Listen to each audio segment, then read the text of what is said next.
Okay, तो हम कर रहे हैं चैप्टर 9 क्लास 10 का exercise number 9.1 question number 8। Question है a statue 1.6 metre tall stands on the top of a pedestal from a point on the ground. The angle of elevation of the top of the statue is 60 degree. And from the same point the angle of elevation of top of the pedestal is 45 degree. Find the height of the pedestal. तो मैं आपको question समझाती हूँ। देखो यहाँ पर ये जो सीढ़ी है ना, ये कोई स्टैचू है और जो सीढ़ी है वो पेडेस्टल है। इस पेडेस्टल के ऊपर ये स्टैचू रखा हुआ है और ये ए है वो पॉइंट ऑन द ग्राउंड है, जहाँ से अगर हम लोग स्टैचू के हेड पर देखते हैं, टॉप ऑफ द स्टैचू देखते हैं, तो एंगल बनता है 60 डिग्री का। और अगर टॉप ऑफ द पेडेस्टल देखते हैं तो एंगल बनता है 45 का। हमें पता करना है ये सीबी का डिस्टेंस कितना है। ठीक है, चलो मान लेते हैं सीबी जो है एच है और ए बी का भी मुझे पता नहीं है डिस्टेंस, तो मैंने उसको एक्स मान लिया है। ठीक है, ओके। अभी थोड़ा सा हम डिस्क्रिप्शन लिख देते हैं।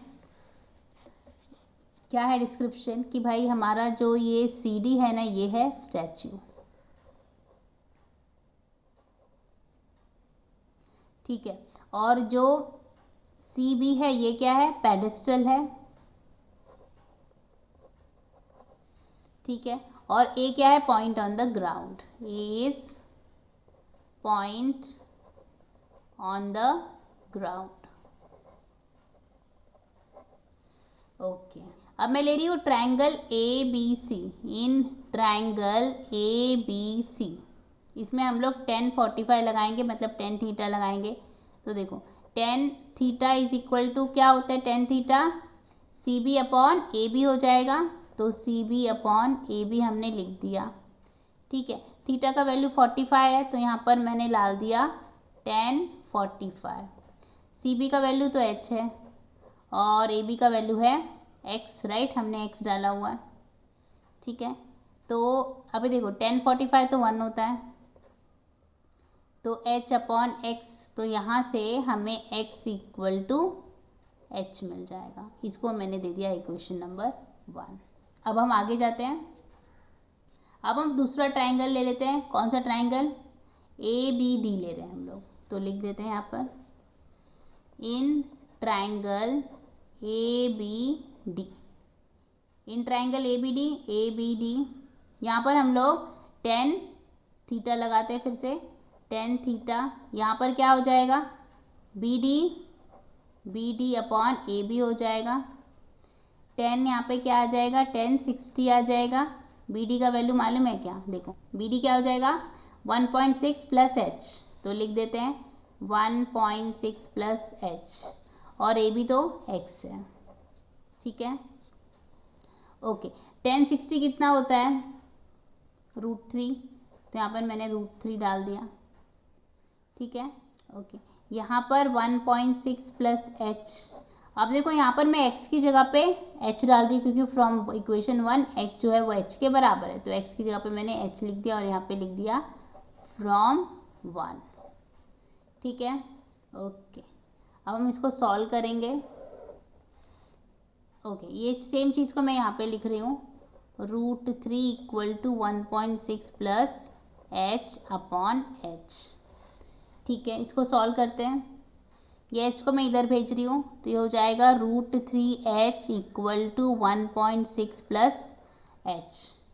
ठीक है, अब मैं 1.6 को अकेला छोड़ रही हूँ और h को इसके पास भेज रही हूँ, तो √3h माइनस हो जाएगा, यहाँ पे h प्लस है तो right, minus H equal to 1.6। Okay, यहाँ से देखो h कॉमन हो सकता है, तो जब मैंने h कॉमन निकाला तो ये हुआ √3 माइनस 1 इक्वल टू 1.6, राइट। तो यहाँ से मुझे h क्या मिल जाएगा, h equal to 1.6 upon √3 minus 1। ठीक है, h का वैल्यू आ गया। अब मैं इसको रैशनलाइज कर रही हूँ, मतलब √3 प्लस 1 से ऊपर नीचे मल्टीप्लाई करूँगी, तो 1.6 √3 + 1 और नीचे भी जो है वो पहले लिख देती हूँ, √3 - 1 है ऑलरेडी और मुझे मल्टीप्लाई करना है √3 + 1 से, राइट। ओके, तो ये देखो ये ऐसे रहेगा 1.6 √3 + 1 और यहाँ पर देखो a + b a - b लग जाएगा, तो ये बन जाएगा √3 का स्क्वायर - 1 का स्क्वायर।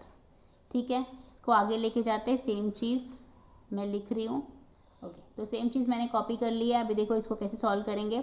1.6 √3 + 1, यहाँ पर √3 × √3 स्क्वायर करेंगे तो यहाँ पे 3 आ जाएगा और यहाँ पे 1 आ जाएगा। ठीक है, ओके, फिर ये क्या हो जाएगा 1.6 √3 + 1, 3 में से 1 जाएगा तो कितना बचेगा, 2 बच जाएगा, कैंसलेशन, 2 × 1 = 2, 2 × 8 = 2, तो यहाँ पर आ जाएगा 0.8 √3 + 1 मीटर। तो ये हमें क्या मिल गया, हाइट ऑफ द पेडेस्टल। ये जो h हमने निकाला, राइट, हमने h निकाला है, तो हमें h कितना मिला, 0.8 √3 + 1 मीटर। तो यहाँ पे हमारा क्वेश्चन कंप्लीट हो जाता है। आई होप आपको समझ में आया है। Keep watching, keep learning. Thank you.